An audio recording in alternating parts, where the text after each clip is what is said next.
자, 안녕하세요. 수학을 담당하는 강희재입니다.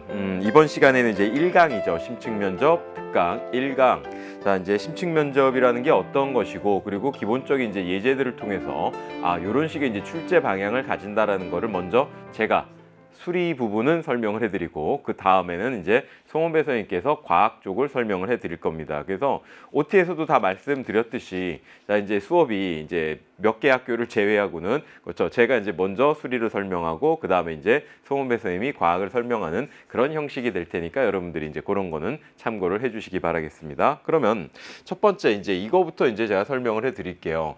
이제 학생부 종합전형, 그렇죠, 이제 이 강의를 수강하시는 학생들은 주로 이제 면접에 대비를 해야 되는, 그렇죠, 학생부 종합전형을 지원하는 학생들이죠. 학생부 종합전형. 그렇다고 뭐 모든 학생부 종합전형이 심층면접을 보는 건 아니에요. 이제 종류가 이제 이렇게 크게 보면은 4가지 정도로 나뉠 수 있는 것 같아요. 제가 보니까 만약에 분류를 한다라면, 자, 이제 1번이 심층면접, 우리가 이제 이 강의에서 다루고자 하는 심층면접이죠. 물론 2, 3, 4번은 이 강의에서는 다루진 않습니다. 그렇죠? 그래서 이제 2번은 이제 주로 학생부 종합에서 필수적인 학생부 검증 면접, 그렇죠? 이제 한마디로 이 활동 상황이나 이런 것들이 정확하게 기록이 돼 있는지 안 돼 있는지 이런 부분에 대한 이제 검증 면접이 있는 거고, 2번은 오히려 가장 필수죠. 학생부 종합 전형에서 2번은 어느 학교든 어느 전형이든 다 들어가는 거고, 거기에 추가해서 이제 1번이 들어가느냐, 3번이 들어가느냐, 4번이 들어가느냐, 이런 차이만 나오는 것 같아요. 그랬을 때 이제 OT에서 말씀드린, 자, 이제 우리가 다루는 학교들은 이제 심층 면접이 주로 이제 많이 추가가 되는 거고, 그다음에 이제 3번은 인성 면접은 주로 사범 계열이나 이제 교육대학, 그렇죠? 교대나 사범 계열에서 이제 주로 많이 들어가는 거고, 보통 이제 그 과를 제외하고 나머지 과들은 크게 인성 면접을 보는 과는 많이 없다라고 보시면 됩니다. 물론 이제 의대 같은 경우에는 인성 면접이라고 말하기 이 안에 포함될 수는 있는데, 어떤 이사의 직업 윤리 뭐 이런 부분들 있잖아요. 이제 그런 거에 대한 질문을 던지기도 합니다. 그런 거 이제 좀 참고하시고요. 4번 토론 면접입니다. 근데 이거는 자연 계열에서는 이렇게 많이 하지는 않아요. 주로 이제 인문 계열에서 주로 많이 쓰는 이제 방식이다, 이렇게 이제 생각을 해주시면 되겠습니다. 그래서 우리는 1번 심층 면접에 대해서 이제 주로 다뤄보도록 할 겁니다. 그래서 자, 이렇게 해서 4가지 종류의 이제 면접이 있다라는 거. 자, 그거를 기억하시고요. 자, 아까 말했지만 2번이 필수고 2번 플러스 1이냐, 3이냐, 4냐. 뭐 물론 학교에 따라서 뭐 3가지 정도가 들어가기도 하는데, 대부분은 2 플러스, 그러니까 1 플러스 1이라고 생각하시면 돼요. 그렇지? 여기 2번은 필수고, 그 다음 나머지 어떤 게 이제 들어가느냐, 그건 이제 학교의 특성이기 때문에 이제 여러분들이 그런 건 좀 참고하시기 바랍니다. 그랬을 때 이제 심층 면접의 대비법이라고 해가지고, 자, 과연 이제 심층 면접은 수리 논술하고 뭐가 좀 다르고 어떤 부분은 공통점이 있느냐, 요거를 이제 설명을 해드리도록 할게요. 그리고 나서 기본적인 예제들, 자, 그거까지 설명을 들어갈 텐데, 자, 1번은 첫 번째, 다른 부분이 이제 이 부분이라고 보시면 돼요. 수리 논술이랑 어떻게 보면 90% 선에서는 동일하다라고 보시는 게 맞아요. 수리 논술과 심층 면접에서 나오는 면접 질문들, 그렇죠? 심층 면접에서 나오는 질문들은 90% 기본적인 개념은 똑같아요. 교과 과정에 있는 수리, 수학 내용을 바탕으로 해서 이제 뭐 하는 거예요? 출제를 하는 거예요. 결국은 수학 문제 푸는 거예요. 쉽게 말하면 수학 문제 푸는 겁니다. 심층 면접은.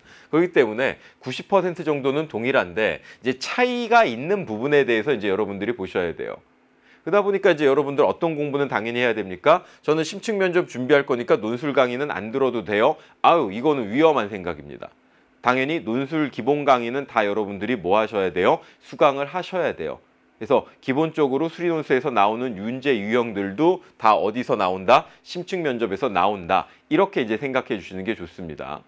뭐 이제 각 학교별로도 제가 이제 얘기는 하겠지만, 뭐 하나의 예를 든다면 이제 고려대. 작년까지는 실제 고려대 논술 문제하고 약간의 확실히 차이가 있었어요. 근데 금년부터는 시간이 상당히 늘어났습니다. 준비 시간이 늘어났다라는 거는, 그거는 이제 또 의미하는 바가 커요. 그래가지고 기존 논술 문제와 상당히 비슷하게 들어갈 가능성이 더 높기 때문에 여러분들이 논술 기본 강의 있죠. 제 수리 논술 시작하기 작년에 이제 촬영해서 금년까지 쭉 가고 있는 그 강의, 그런 것들을 한번 쭉 다 완강을 하는 게 필요합니다. 그런데 이제 그거보다 이제 차이점은 뭐냐, 그치? 차이점은 첫 번째, 수리 논술보다 기본적인 개념과 증명을 물어보는 경우가 종종 많습니다. 특히 이제 서울대가 그런 경우가 좀 더 많아요. 아니면은 이거는 이제 어떤 것들이 또 필요하냐면 중간에 이런 것들이 나오는 거죠. 추가 질문. 그렇죠? 추가 질문. 그러니까 지금 보면은 여기서 이제 기본적인 개념이라는 건 뭐냐면 가령 이런 것도 하나 들어가겠죠. 극점의 정확한 정의를 알고 있느냐, 의미를 알고 있느냐, 뭐 아니면 롤의 정리의 의미를 알고 있느냐, 그치? 정확하게 설명할 수 있느냐. 이제 이런 부분들이거든요. 이런 부분들에 대해서 직접 1번으로 물어보는 경우, 직접적인 질문으로 물어볼 수도 있지만 자, 심층 면접은 뭐를 좀 조심하셔야 돼요? 추가 문제가 들어가는 경우가 많아요. 추가 문제. 그러니까 하나 예를 들면 어떤 식이냐면은 만약에 이제 여러분들이 문제를 푸는데 자, 그래프의 개형을 이제 파악해 가지고 최대 최소값을 구하는 거다라고 생각하면 쭉 이제 미분을 해 가지고 극점 잡아 가지고 이렇게 개형을 그려서 그렇죠. 여기 뭐 극점을 이용해서 그럼 여기 구간에서는 요 부분에서 이제 뭐가 된다? 최대가 된다. 이런 식으로 이제 여러분들이 교수님한테 설명을 하겠죠. 그래프의 개형이 이러니까. 그럼 이제 거기서 그럼 이제 대답 잘했으면은 그다음에 이제 교수님들이 추가적으로 질문할 수 있는 게 그렇죠. 아까 말했듯이 극점의 정의가 뭐냐? 그치? 아니면은 여기서 이제 뭐야? 뭐 평균값의 정리. 이걸 이용해서 여러분들이 대답을 해줬어요. 식을 변형하고 그랬다라면은 평균값의 정리의 의미는 뭐냐? 기하학적인 의미는. 뭐 이런 것들을 이제 추가적으로 뭐 할 수 있어요? 질문할 수 있기 때문에 자, 기본적인 개념에 대한 이해 그리고 엄청난 숙지. 엄청난이란 표현보다는 그치? 기본 개념에 대한 정확한 어떤 숙지나 암기 같은 것들이 필요하고요. 기본적인 증명들은 이제 당연히 뭐해요? 증명을 하셔야 됩니다. 증명을 직접 해보셔야 돼요. 근데 기본적인 증명을 하면서 외우라는 게 아니에요. 증명은 외우라는 게 아니라 거기서 나오는 방법들을 익혀가지고 문제를 푸는데 활용을 하라는 얘기니까 자, 첫 번째 이 부분을 신경 써주시고요. 그다음 이제 두 번째는 제가 이제 아까 말씀드린 거죠. 수리논술과 상당히 비슷한 풀이형 문제들이 대부분 많이 나와요. 그러니까 이런 개념 쪽을 치고 들어가는 문제도 나오긴 나오지만 자, 지금 심층 면접도 수리논술과 마찬가지로 풀이형 문제들이 가장 대세입니다. 한 거의 80~90%의 문제들은 풀이형이라고 보면 되니까 당연히 기존에 나왔던 고난이도 문제들, 수리논술의 고난이도 문제들을 풀어주시는 게 두 번째 중요하고요. 자, 그다음 세 번째는 논술은 시험지에 서술을 다 하는 거죠. 그렇지? 다 하는 겁니다. 그런데 면접은 교수님 앞에서 자신의 풀이를 그냥 간단하게만 설명하는 거예요.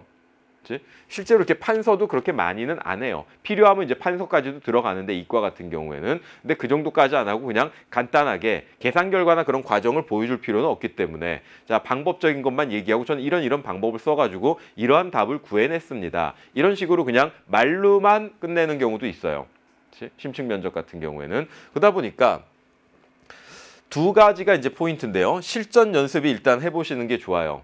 본인들이 이제 다니는 학교 선생님에게 부탁을 해도 되고요. 학원 선생님에게 부탁을 해도 되고 그래서 실제로 이제 대기 시간처럼 딱 먼저 여러분들이 문제를 풀고 그다음에 이제 선생님 앞에서 설명하는 거 그리고 선생님이 이제 추가 질문을 해주는 그런 연습들을 한번 해보는 게 되게 큽니다. 왜냐하면 지금 여러분들이 이렇게 뭐 학생회 활동이나 뭐 반장, 그러니까 학급 회장 선거나 이런 것도 이제 많이 나가보고 그런 학생들은 남 앞에서 말을 한다라는 게 그렇게 어렵지 않을 거예요. 많이 해본 학생들은. 근데 그런 걸 많이 안 해봤다라면 사람들 앞에서 말하는 것 자체가 되게 쉬운 일은 아니거든요. 가뜩이나 입시니까 긴장돼요, 여러분들. 그렇죠? 근데 딱 들어갔더니 교수님 막 학교마다 다르겠지만 만약에 뭐 세 분이 딱 앉아 있습니다. 처음 보는 교수님이. 그럼 학생들은 어쩔 수밖에 없어요. 긴장을 해요.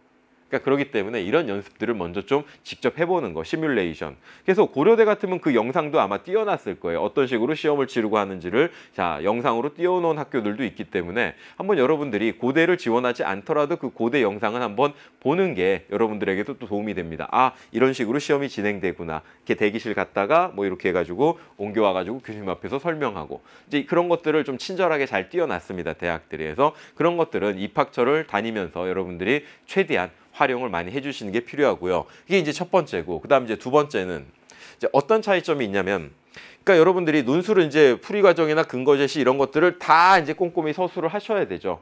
근데 구술 면접은 여기 심층 면접은 그냥 여러분들이 대답만 해주는 거기 때문에 계산 과정 같은 건 그냥 빨리 풀어내면 돼요. 그렇죠? 만약에 계산이 필요하다면 후다닥 계산해서 그 과정 같은 것들은 뭐 해도 됩니까? 그치? 꼼꼼하게 뭐 연습지 같은 걸 주겠죠. 먼저 연습지 같은 걸 줄 텐데 거기에다가 그런 건 다 일일이 서술하실 필요는 없어요. 정확하게 답만 구해서 방법이 뭐다? 포인트만 잡아가지고 준비해서 들어가시면 돼요. 그치? 포인트만 잡아서 준비하시면 되고요. 그 준비하는 과정에서 이제 뭣도 생각해 주면 되냐면 1번이랑 연결이 되는 건데 얘가 이제 요구하는 단원들이 뭔지를 먼저 한번 보고 그럼 이쪽에 개념들이 뭐가 있었지? 어떤 성질이 뭐가 있었지? 이런 것들을 생각해 주시는 게 좋아요. 왜? 추가 질문으로 나올 가능성이 높으니까. 그치? 그런 것들이 그 해당되는 단원의 개념이나 성질들이 추가 질문으로 나올 가능성이 높기 때문에 문제를 푸는 과정에서 그런 것들도 같이 좀 대비를 해서 이런 걸 물어보면 난 이렇게 대답해야지 이런 준비들을 좀 해주시고 들어가는 게 좀 필요하니까 그런 것들까지 챙겨주시기 바라겠습니다. 자, 그 다음에 이제 수리논술과 심층면접의 관계 마지막 내용입니다. 그렇죠. 아까 얘기했지만 기본적으로 출제 범위와 방향은 크게 다른 점은 없다. 그렇지? 크게 다른 점은 없는데 그리고 심지어 어느 학교들은 특기자 전형이지만 시험 형식은 논술 형태로 출제를 하기도 해요. 그렇죠? 말만 특기자 전형이고 그냥 실체적으로는 거의 논술 전형이다. 이렇게 봐도 무방한 학교들도 있습니다.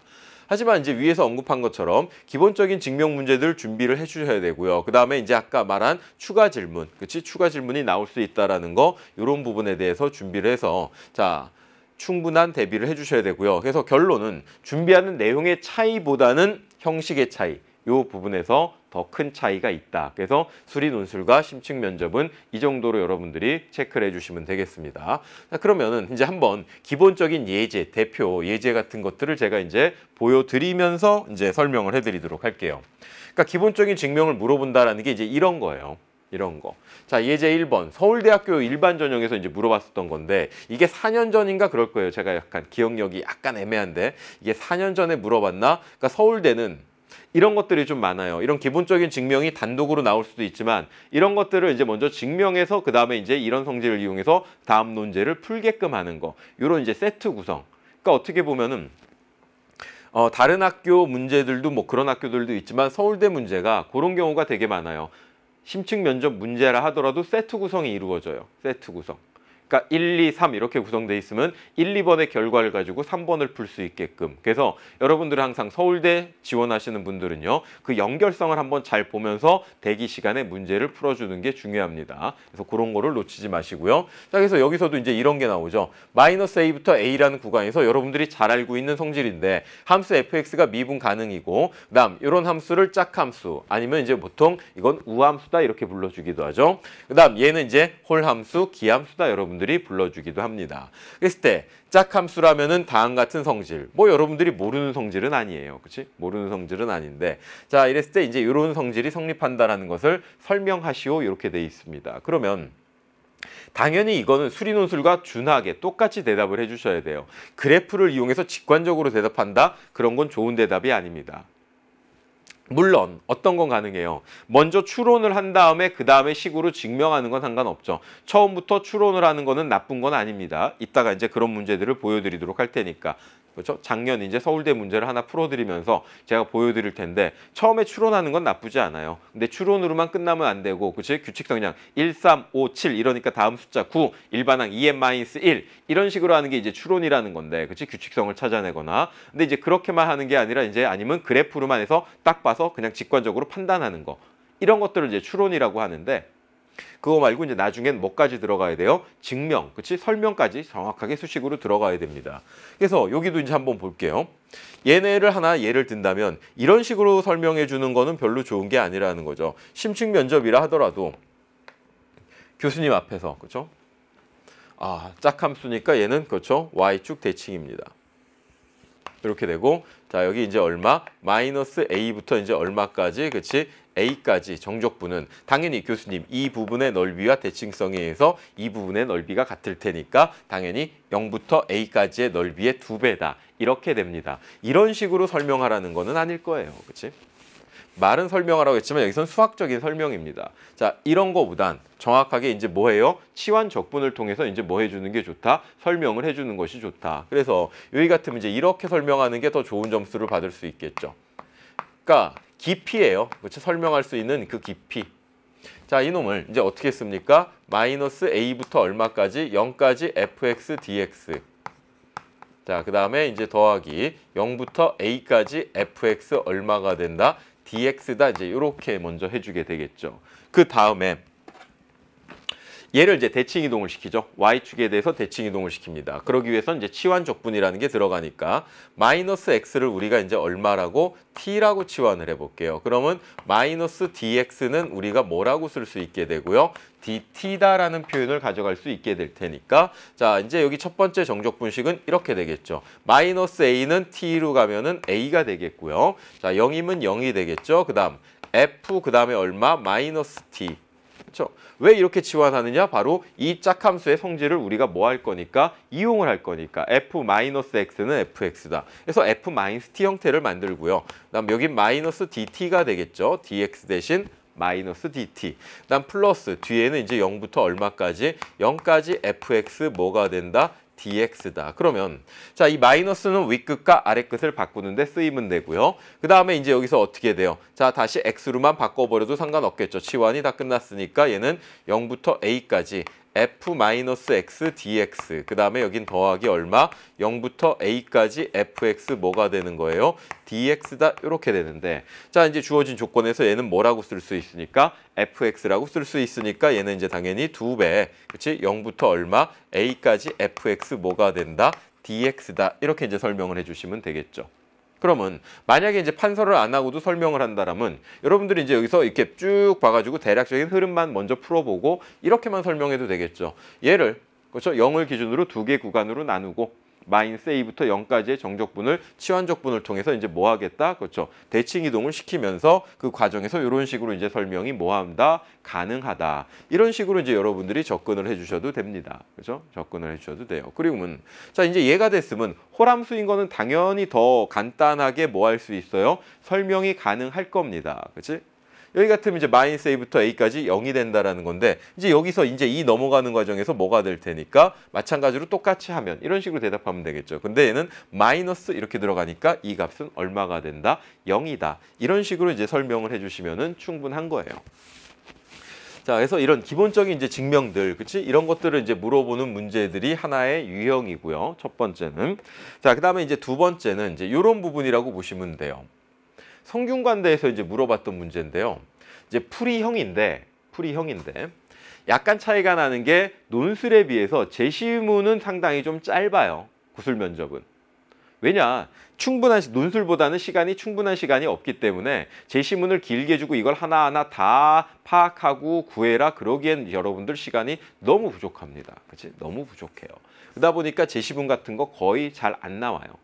되게 짧게 나오는 편이고 그리고 기본적으로 이제 지식들은 알고 있어야 되는 거. 수리논술을 공부하면서 알고 있어야 되는 지식들은 자, 여러분들이 다 알고 있어서 알아서 풀어야 됩니다. 가령 자, 이 문제 제가 이제 수리논술 시작하기 그 강의 있죠. 거기에 미적분해 활용해서 보면 규칙성이란 단원이 있을 거예요. 거기서 나온 문제예요.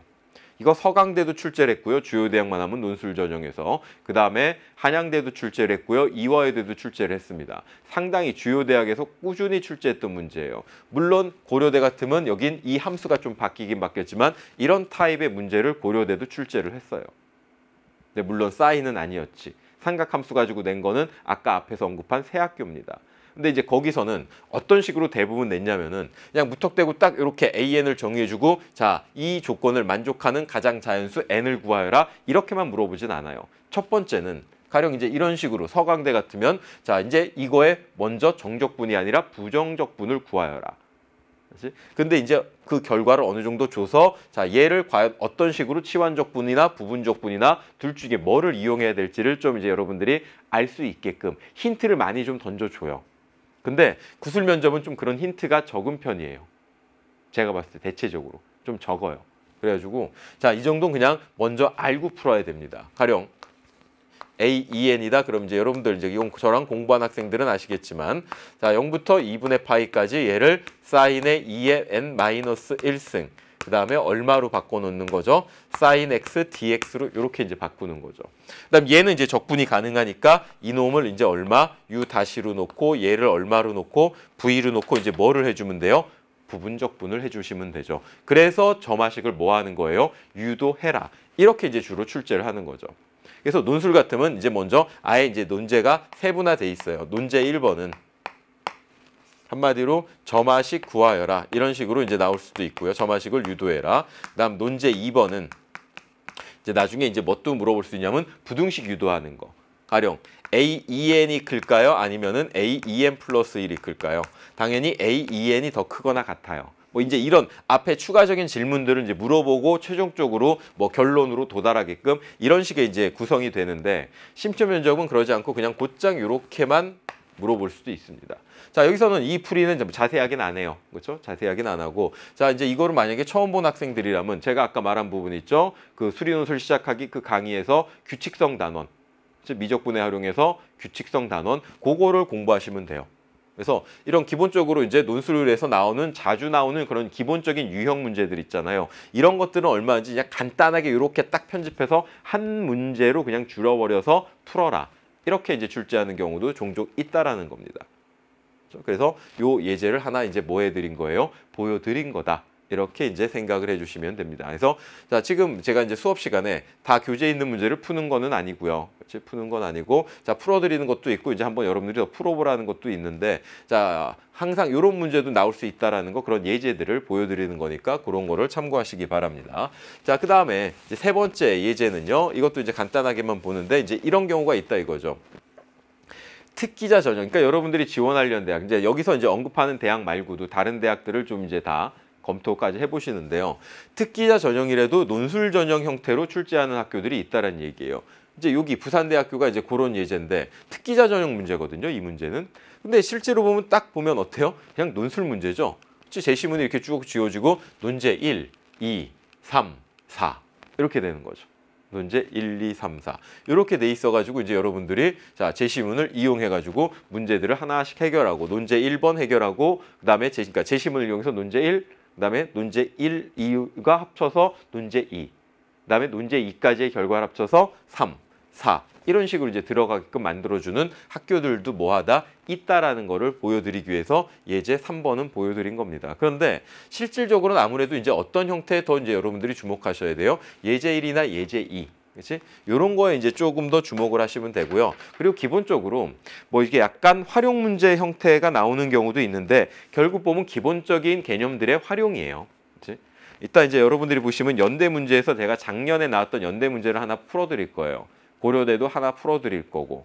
근데 이제 작년 고려대 문제는 좀 약간은 좀 애매한데요. 그거는 이제 제가 구체적으로 고려대 강의 시간에 다시 한번 설명을 해드리도록 할게요. 그래서 자 이제 결론을 짓자면은 그렇죠?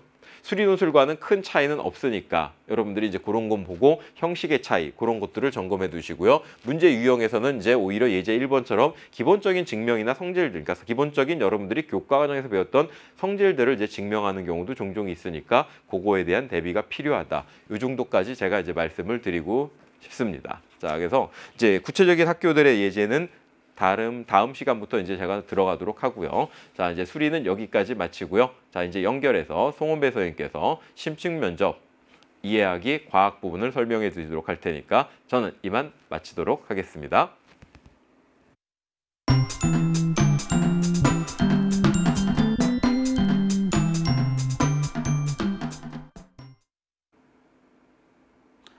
자, 강희재 선생님이랑 수인 면접에 대해서 잘 배워보셨나요?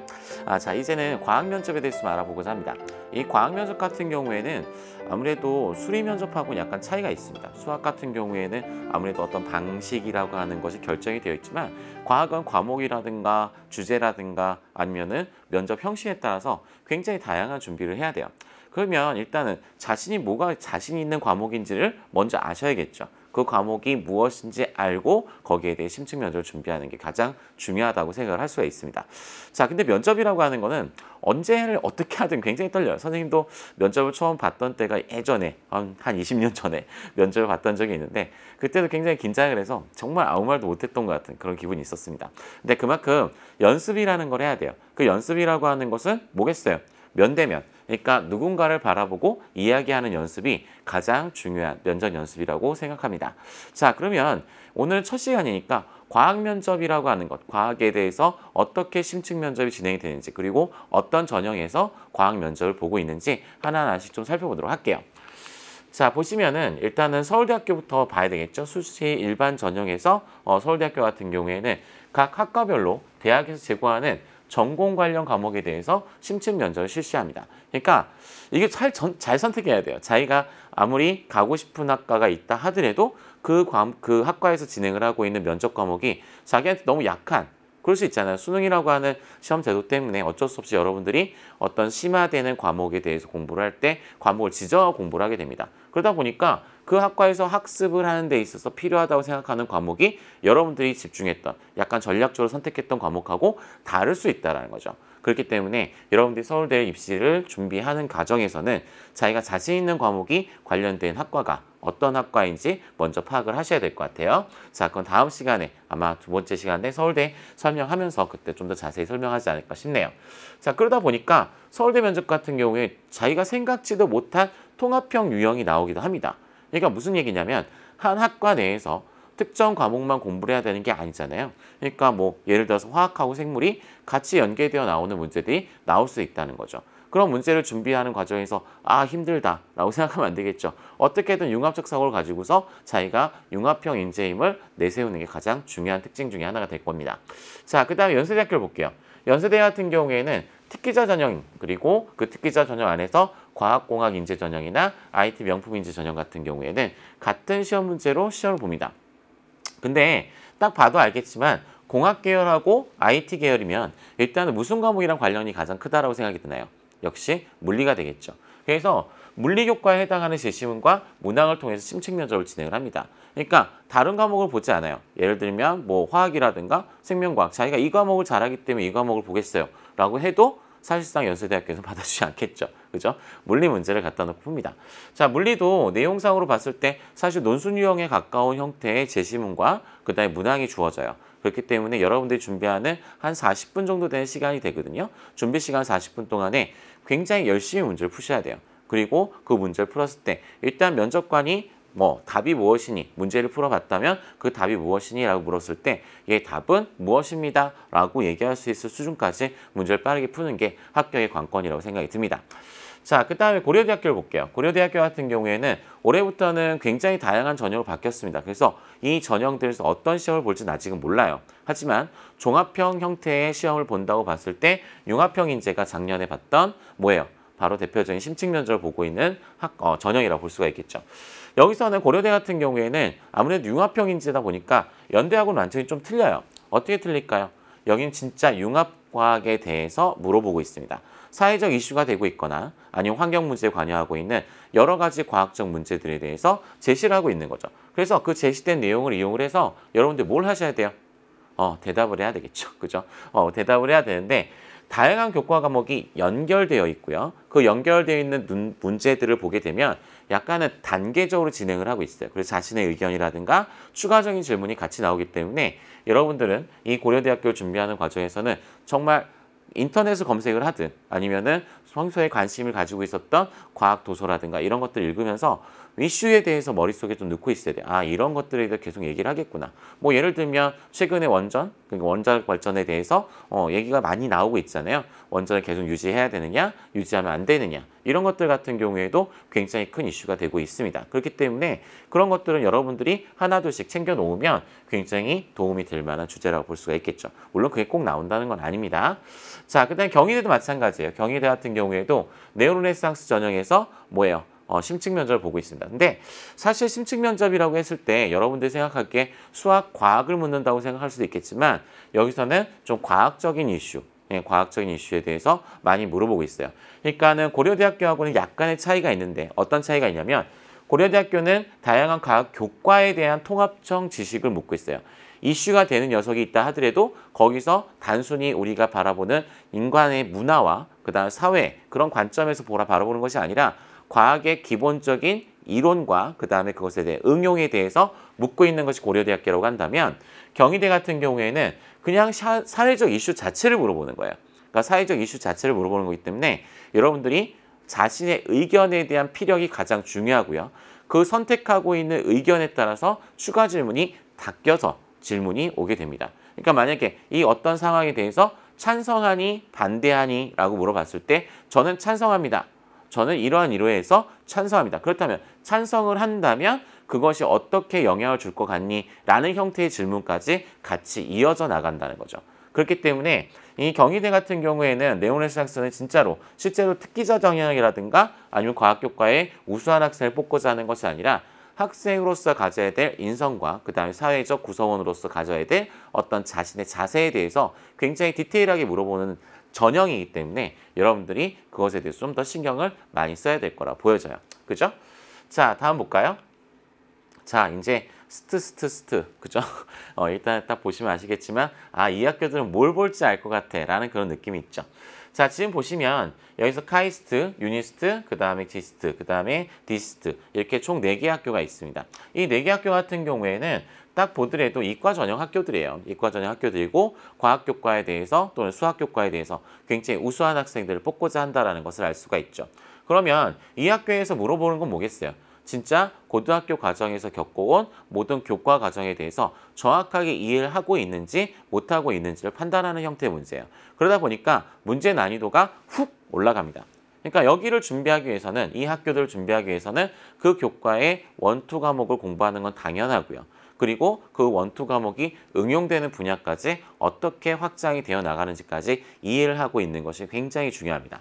자, 근데 좀 차이가 있는 것이 있어요. 지금 보시면 카이스트, 그 다음에 기스트, 그 다음에 디지스트 같은 경우에는 얘들은 과목을 지원자가 선택을 해요. 나는 이 과목에 자신이 있어. 아까 서울대 같은 경우 어땠어요? 자기가 아무리 자신 있는 과목이 있다 하더라도 그 학과에 필요하다고 생각하는 과목을 선택해서, 그죠? 대학에서 출제를 하고 있기 때문에 자신의 의지와 상관없이 그 과목을 공부를 해야 됩니다. 하지만 여기 카이스트, 그 다음에 기스트, 디지스트 같은 경우에는 어때요? 과목을 자기가 지원할 때 정의할 수 있는 거죠. 왜 이럴까 생각을 해보면 지금 이 학교들은 전부 다 학부 형태로 뽑아요. 어떤 전공이라든가 이런 것들 미리 선택은 할 수 있지만 그 선택이 반드시 꼭 되는 건 아니기 때문에 학부 자체에서 일단 기본적인 뭘 배워요? 모든 과학 과목에 대한 종합적인 과학을 배우게 되죠. 그렇기 때문에 이 학생이 물리를 잘하는 학생을 뽑고 싶어, 화학을 잘하는 학생을 뽑고 싶어가 아니라 과학적인 소양과 그 다음에 학습 능력 자체가 얼마나 높은 학생인지 판단하는 그런 문제를 뽑고 있다라고 하는 것을 볼 수가 있겠죠. 자, 카이스트 같은 경우에 일반 전형이 됐든 학교장 추천이 됐든 그 과목을 선택하게 되고요. 제시문형 유형의 제시문 형태의 시험지를 주고 문항을 통해서 심층 면접을 진행을 합니다. 역시 준비하는 시간은 30분에서 40분 정도가 되고요. 그 다음에 그것을 가서 질문을 하고 답을 하는 시간은 뭐 짧게는 10분 정도고요. 길게는 30분 정도가 됩니다. 그래서 그 학생을 판단하기 애매하다고 해서 뭐 시간이 길어진다거나 이 학생은 반드시 떨어뜨려야 되니까 짧아진다거나 그런 건 아니에요. 얼마나 정확하게 답을 풀었고 이 문제에 대한 그러니까 말을 하고 소양적으로 어떤 사회적 구성으로서 가져야 될 그 기본적인 자세에 대해서 묻고 있는 인성 면접이 아니기 때문에 수학과학적인 어떤 능력, 학습 능력을 평가하는 시험이라는 것을 여러분들이 꼭 생각을 하셔야 돼요. 자기가 막혔다고 해서 이건 말을 하면 신뢰가 아닐까 이런 생각을 하면 안 된다는 거죠. 뭘 해야 돼요? 질문하시고 서로 상호작용하는 과정에서 내가 어떤 논리적인 추론 과정이 굉장히 올바르게 일어날 수 있다는 것까지 보여주는 것도 굉장히 좋은 방법이에요. 그렇기 때문에 이런 학교들 같은 경우에는 교과 과목에 대해서 꼼꼼히 공부하는 게 가장 중요하겠죠. 근데 유니스트는 조금 다릅니다. 유니스트 같은 경우에는 종합다면 면접평가라는 형식으로 각 교과별 제시문 없는 문항의 형태를 진행이 돼요. 그러니까 다른 데는 제시문이라는 것이 있기 때문에 그 제시문에 대해서 어느 정도는 힌트를 얻을 수가 있어요. 물론 뭐 교과서를 갖고 들어간다거나 참고서 갖고 들어가는 게 아니기 때문에 그런 과정에서 이 내용이 무슨 내용이지? 자기의 지식을 판단하는 그런 문제가 나오게 할 수밖에 없긴 하겠지만 이 유니스트 같은 경우에 진짜 단문 형태의 질문이에요. 뭐 예를 들면 온실효과 기체, 온실기체의 특성에 대해서 말해보세요. 이런 식인 거죠. 온실기체의 특징이라고 한다면 뭐 예를 들면 뭐 CO2 같은 경우에는 대기 중에 있는 열이 어떻게 돼요? 그 기체가 받아들였을 때 적외선 형태가 되겠죠. 적외선 형태의 빛을 받아들였을 때 얘들의 쌍쌍 모멘트의 변화가 일어나는 굽힘 현상이라든가 늘어남 현상 같은 것들에 의해서 얘들의 에너지를 흡수 방출합니다. 뭐 이런 식의 대답을 해야 된다는 거죠. 그러니까 무슨 얘기냐면은 이 유니스트 같은 경우에는 복잡한 형태의 질문은 아니란 얘기예요. 제시문이 부여가 된다라고 하는 것은 실제로 펜을 이용을 해서 준비를 하는 과정에서 써야 되고 풀어야 되고 그리고 답을 내는 과정을 준비를 해서 그 준비지를 가지고 들어가서 면접을 보게 됩니다. 그렇지만 실제로 유니스트 같은 경우에는 준비하는 시간이 있다 하더라도 문제 자체가 굉장히 짧기 때문에 그 문제들이 단순히 어떤 특정 교과가 아니라 종합적인 교과 형태로 나오기 때문에 뭐 자신이 물리 잘한다고 해서 물리만 나오는 것이 아니니까 여러분들이 조금 더 신경을 많이 써서 준비를 해야 됩니다. 그만큼 난이도는 높지 않아요. 그러니까 뭐 예를 들어서 물리 문제가 나왔다고 해서 물투라든가 아니면 심화물리 정도의 개념이 나온다는 건 아닌 거죠. 그리고 복잡한 형태의 운동에 대해서 구체적으로 설명을 하는 형태의 문제들도 아닙니다. 그렇다고 수학 미적분을 이용해서 굉장히 복잡한 문제를 풀라는 것도 아닌 거죠. 그러니까 정확한 개념이라고 하는 것을 가지고서 준비를 한다면 유니스트는 훨씬 더 좋은 결과를 얻지 않을까 싶습니다. 자, 그 다음에 지스트예요. 지스트나 그 다음에 디스트 같은 경우에는 지스트는 일반 전형, 그 다음에 학교장 추천해서 심층 면접을 보고 있고요. 그 다음에 디스트 같은 경우에는 미래브레인 전형이라고 하는 전형에서 심층 면접을 보고 있습니다. 그래서 이 심층 면접들을 보게 되면 과목을 지원자 선택한 후에 제시문하고 문항을 준비하는데 일단은 준비하는 시간이 좀 많이 주는 학교 같은 경우는 카이스트, 그 다음에 지스트가 좀 더 많이 주고 있는 편이고요. 디스트는 약간 시간이 좀 짧은 편입니다. 그렇기 때문에 여러분들이 문제 난이도의 차이가 좀 있을 거다라고 하는 것은 어느 정도 예상이 되겠죠. 어느 학교 쓰는 게 유리하다라고 말씀드릴 수는 없지만 일단은 어느 정도의 특징을 찾아볼 수 있지 않을까 생각이 듭니다. 자, 그러면 이런 시험은 어떤 식으로 진행이 되는지 한번 보도록 할게요. 자, 시험 심층 면접이 진행되는 방법을 보시면 일단 대기실에 다 모여요. 대기실이 있고 대기실에 앉아 있다 보면은 뭐 그때 책을 보게 해주는 학교도 있고 책을 보지 못하게 하는 학교들도 있습니다. 그래서 대기실에 있으면 이제 조교 선생님이라든가 아니면 운영진들이 와서 얘기를 합니다. 몇 번 나오세요라고 하면은 그 학생들이 나와서 준비 대기실이라는 걸로 옮기게 돼요. 그래서 준비실이라는 걸로 옮기게 되면 그 준비실에 옮기게 됐을 때 자 보세요. 수학과학 사회적 문제로 이루어진 지문을 제시해요. 그리고 나서 그 제시문을 코팅되어 있는 제시문을 보통 주거든요. 그래서 보고 자기가 쓴 연습지라는 게 따로 있습니다. 그래서 연습지에다가 자기가 준비를 하고 그 준비된 연습지 내용들을 들고 시험장에 들어가는 거예요. 뭐 문제지는 다시 어때요? 코팅된 문제지는 다시 두고 가겠죠. 그래서 다시 대기실과 면접 장소로부터 격리된 별도의 공간에서 문제를 분석하고 답변을 정리하게 됩니다. 이건 학교마다 굉장히 시간이 달라요. 근데 보통은 30분 정도가 되고요. 그 다음에 조금 특이한 학교 중에 하나가 어디냐면은 서울대 있죠. 아무래도 서울대 같은 경우에는 아까도 말했듯이 그 학과에서 융합적으로 관측하고자 하는 뭐가 있어요. 과목이 두 과목이다 라고 하면 준비해야 될 문제 수가 2배인 거예요. 그러면 그 2배가 된다는 얘기는 다시 얘기하면 준비 시간이 길어질 수밖에 없겠죠. 그래서 45분 정도까지 늘어날 수도 있습니다. 그래서 그런 것들은 여러분들 미리 정보를 알고 간다면 내가 몇 분 안에 공부를 해야 되구나, 몇 분 안에 문제를 풀어야 되구나 라고 하는 시간에 대한 개념도 좀 잡고 갈 수 있지 않을까 생각이 듭니다. 그 다음에 면대면, 즉 인터뷰 방식으로 진행이 되며 논술과 달리 면접관과 수험생, 양자 간의 쌍방 커뮤니케이션에 의해서 면접이 이루어진다라고 했습니다. 그러니까 상호작용이에요. 그래서 뭐 말을 끊으면 안 된다, 뭐 말을 할 때 몸이 움직이면 안 된다, 뭐 별의별 인성 면접에 관련된 내용들이 있지만 실제로 이 심층 면접 같은 경우에는 면접 태도라는 것에 대한 점수가 있기는 해요. 하지만 여러분들이 문제를 맞추고 틀리고 해서 나타나게 되는 점수 차이에 비해서 굉장히 적은 점수입니다. 그렇기 때문에 여러분들이 생각을 하고 발표를 하고 그리고 그 과정에서 대답을 하는 과정에서 어떤 칠판, 판서라든가 연습지에서 판서를 하거나 아니면 그 풀이 과정을 보여주는 경우들도 충분히 있어요.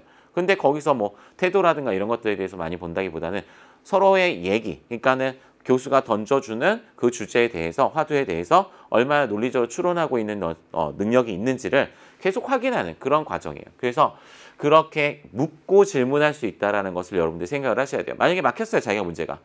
자기가 막혀서 자기는 이 풀이 과정에서 어떤 접근 방식을 통해서 이렇게 진행을 하다가 여기까지 준비하다가 들어왔습니다. 라고 솔직하게 얘기하세요.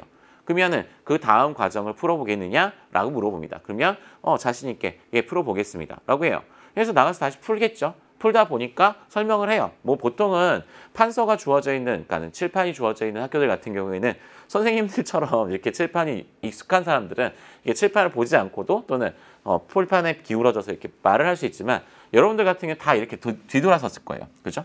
이게 등을 대고 그러고 나서 열심히 쓸 겁니다. 이건 그렇게 하셔도 그거에 대해서 감점이 있진 않아요. 쓰고 나서 그 다음에 얘기하면 돼요. 아니면 막혔어요. 시간이 계속 흘러가는 것을 그대로 방치하는 게 가장 안 좋은 태도라고 보여집니다. 그러니까 막혔고 자기가 어디서 더 이상 나갈 수 없는 상태가 되면 쌍방 간의 커뮤니케이션 얘기를 하세요. 교수님한테. 나는 이 상황에서 지금 여기까지 왔는데 이 이상 진행이 되는 것이 어렵습니다. 라고 하는 것에 대해 얘기를 하면 친절한 교수님들은 좀 힌트를 주기도 해요.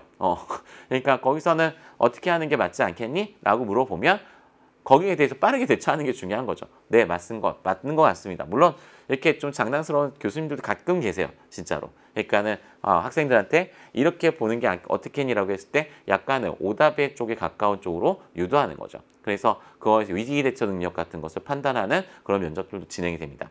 자, 그래서 심층구술, 그러니까 전격 면접은 단 한 번의 질의응답으로 끝나는 것이 아니라 수험생의 답변에 따라서 반론이나 추가 질문이 연이어서 시게 돼요. 그러니까 계속 질문과 답변이 오고 가는 그런 커뮤니케이션이 계속 진행이 돼요. 우리가 발표의 형태를 띠고 있는 면접 같은 경우에는 어떨까요? 참 그 채점관이 그냥 앉아서 채점만 하는 거예요. 채점만 하고 자기가 다 발표가 끝날 때까지 질문을 한다거나 아니면은 질문이 아예 없이 수고했어요. 나가보세요. 이런 식의 형태의 얘기만 오고 가겠지만 이 심층 면접 같은 경우에는 오류가 있다거나 아니면은 너무 많이 나간다거나 그렇게 되면 제재를 해주기도 합니다. 학생 거기서는 그게 아니지 않을까라고 해서 거기에서 그걸 문제점을 해결해 나면 오히려 더 좋은 점수를 받을 수 있어요. 그러니까 문제 난이도가 쉽지 않기 때문에 많은 학생들이 다 풀고 자기만 못 푼다는 생각은 절대로 버리셔야 됩니다. 그러니까 내가 못 푼다고 해서 남이 꼭 푸는 것도 아니고 남이 못 푼다고 해서 내가 꼭 못 푸는 것도 아니기 때문에 여러분들이 그런 커뮤니케이션 과정에서 내가 무엇을 더 캐치를 해야 되는구나 라고 하는 거. 집중력이에요. 집중력. 얼마나 집중하고 그 상황에서 성심성의껏 대답을 하고 있느냐라고 하는 자신의 우수성을 제시하고 있느냐에 대해서 평가를 많이 하고 있다는 것을 보셔야 돼요. 그래서 면접 진행 시간은 10분에서 30분 정도가 되는데 뭐 예전에 그런 얘기도 있긴 했었어요. 그러니까 면접 시간이 아예 정해놓고 그 면접 시간이 오버되는 것에 대해서 감점을 준다거나 아니면 그 시간을 정해놓고 그 시간이 부족한 경우에는 내보내지 않는 거죠. 너가 할 수 있는 만큼 뭐 연습을 해보든 칠판에 가서 다시 풀어보든 할 수 있는 시간을 주는 학교들도 있습니다.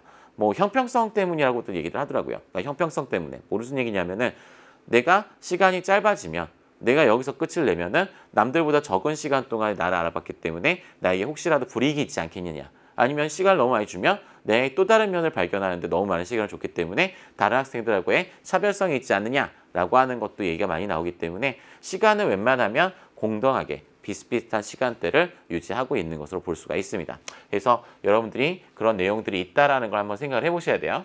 자, 그러면 이제 준비는 어떻게 할 것이냐.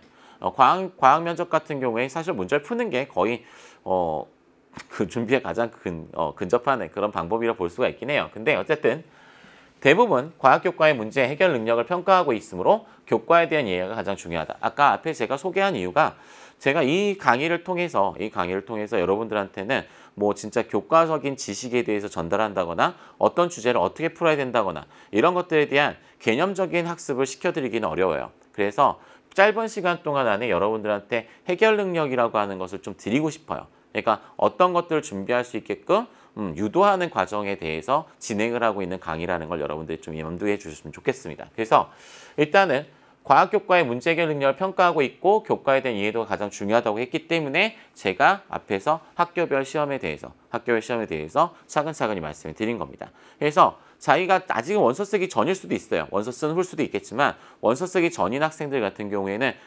이런 내용들이 이 학교에서 보고 있는 내용들이니까 나에게는 맞겠다. 내가 이런 준비를 하는 게 충분히 시간적 여유라든가 정신적 여유가 가능하겠다라고 하는 것에 대해서 여러분들이 생각을 해보시고 지원을 하셨으면 좋겠다는 뜻이에요. 그래야 자기가 구체적으로 어떤 것들을 공부하고 준비해야 될지에 바운다리가 결정이 되는 거죠. 그렇죠?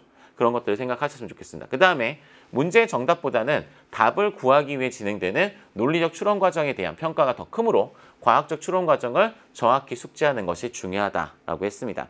자, 이거는 선생님이 이제 제시하는 거예요. 뭐냐면은 논술이라고 하는 것과 면접이라고 하는 것을 선생님은 둘 다 학생들한테 같이 지도를 합니다. 근데 그 논술이라고 하는 것에서 가장 중요한 것은 채점 요소예요. 그 채점 요소라고 하는 것은 어떤 단어, 그 다음에 어떤 문장, 그리고 어떤 답이 나왔느냐가 가장 중요하지만 이 면접이라고 하는 것은 대화를 통해서 자기가 어떤 결과에 도달해가는 과정에 대해서 더 많은 평가를 하고 있는 겁니다. 그렇기 때문에 답이 뭔데 이것을 더 설명해라 라고 했을 때 여기 답이 그냥 이렇게 나왔는데요.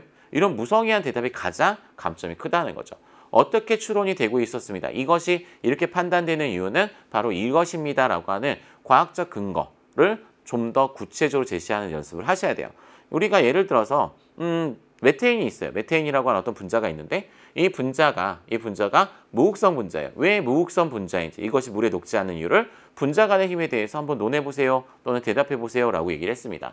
그런데 우리는 그렇게 생각을 하는 거죠. 메테인은 무극성 분자고 무극성 분자는 극성 분자인 물에 잘 안 녹아요. 그게 끝이에요. 왜? 우린 수능 공부를 하도 많이 했기 때문에 수능에서는 그런 결과론적인 것에 대한 보기를 집착해서 찍으면 답을 맞출 수가 있습니다. 하지만 이런 논리적 추론 과정에서는 어떻게 해야 돼요? 얘가 왜 무극성인지, 그러면 왜 극성 분자, 무극성 분자는 서로 섞이지 않는지까지 논리적으로 추론하는 과정을 순차적으로 진행하는 연습을 하셔야 돼요. 그러니까 면접 문제를 갖다 놓고 그리고 나서 그 문제에 대한 간단한 뭐예요? 답을 글의 형태로 다 쓰는 건 아니더라도 순서를 명해놓는 게 가장 중요합니다. 그러니까 과학적인 추론 과정을 위해서 여러분들 연습을 할 때 뭘 해라? 바로 단계별, 그러니까는 이 결과에 도달하기 위해서 어떤 스텝을 밟아서 진행하는 것이 가장 논리적인 추론 방법이 될 것인지를 여러분들이 순서를 정해놓는 게 굉장히 중요해요. 그래서 그런 연습들을 해보시는 게 좋을 것 같습니다. 자, 그 다음에 문제풀이 과정을 설명하는 연습을 하는 것이 필요하다. 자, 이 설명하는 연습이라고 하는 건 무슨 뜻이냐면은 여러분들이 면대면, 그러니까 누군가의 앞에서 자기가 무엇을 발표한다라는 게 굉장히 쉬운 일은 아니에요. 선생님들 이렇게 카메라 앞에서 여러분들의 얼굴을 보고 있지는 못하지만 여러분들이 있다고 생각하고 지금 얘기를 하고 있는 거거든요. 그러면 여러분들도 마찬가지예요. 카메라 같은 거 있잖아요. 핸드폰 세워놓고 자기의 모습을 찍어보세요. 자기의 모습을 찍어보고 정말 누가 앞에서 발표하는 게 좀 겁이 난다. 그러면 찍어보고 그걸 보면은 진짜 웃음밖에 안 나올 겁니다. 그 웃음을 참아가면서 내가 안 웃을 때까지 연습을 하는 거예요. 내가 웃지 않아도 될 만큼 내가 굉장히 진지했구나. 그리고 굉장히 잘 논리적으로 설명을 했구나 라는 것이 만족스러울 때까지 연습을 해보시면 누구 앞에서 설명을 해도 굉장히 좋은 인상과 좋은 점수를 받을 수 있을 거라고 생각이 듭니다. 그 다음에 주변의 지인을 앞에 두고 이들에게 올바른 자세로 자신의 풀이 과정을 설명하는 연습을 해보는 게 좋다. 그러니까 지인이라고 한다면 일단 가장 가까운 사람으로는 가족이 있겠죠. 부모님이든 아니면 뭐 오빠, 동생 아니면은 누나 앞에서 얘기를 해보는 거야. 대신 자신에게 진지하게 코멘트를 해줄 수 있는 사람 앞에서 하세요. 진짜 너무 친해서 친구한테 얘기를 했더니 야 웃기지 마. 너 왜 이렇게 웃겨. 이렇게 얘기해버리고 끝나버린 학생이랑 앞에 앉아가지고 얘기를 하다가 그러냐? 안 되겠냐? 이러면서 그러고 끝내버릴 사람이랑은 하지 말라는 거죠. 그래야지만 자기의 단점이라든가 자기 말하는 과정의 논리성에 대해서 얼마나 부여될 수 있는지를 확인하는 게 가능해지는 겁니다. 그래서 그런 내용들을 여러분들이 준비하시면 굉장히 큰 도움이 될 거라 보여지고요. 이 면대면이라고 하는 건 사람과 사람과의 대화입니다. 사람과 사람과의 대화에서는 가장 중요한 게 뭐예요? 진실성이에요. 그러니까 여러분들이 그런 얘기를 하잖아요. 사람 눈을 보고 얘기해야 된다. 그 눈을 보고 얘기하는 게 마음의 창이다. 뭐 얼마 전에 어떤 프로그램에서 그런 얘기가 나오더라고요. 서양인들은 입모양을 보고 사람의 관점, 사람의 표정을 관출을 하고 그 다음에 동양인들은 사람의 눈을 보고 그 사람의 감정, 그런 것들, 진실성을 파악한다고 합니다. 그러니까 여러분들도 마찬가지예요. 눈은 웃고, 눈은 진지하고, 그리고 눈으로부터 자신의 진실성을 내보이면서 대답을 한다면 어떤 누구라도 그 학생을 꼭 뽑고 싶어지지 않을까 그런 생각이 드네요. 자, 이렇게 해서 과학 면접을 준비하는 방법까지 얘기를 해봤습니다. 다음 시간에는 서울대 면접을 준비를 해볼 거예요. 서울대 면접을 준비하면서 사실 서울대 면접은 너무 과목도 많고 기출문제 많기 때문에 많은 것들을 할 수는 없습니다. 하지만 어쨌든 여러분들한테 최대한 도움이 되는 강의 준비하도록 할게요. 수고하셨습니다.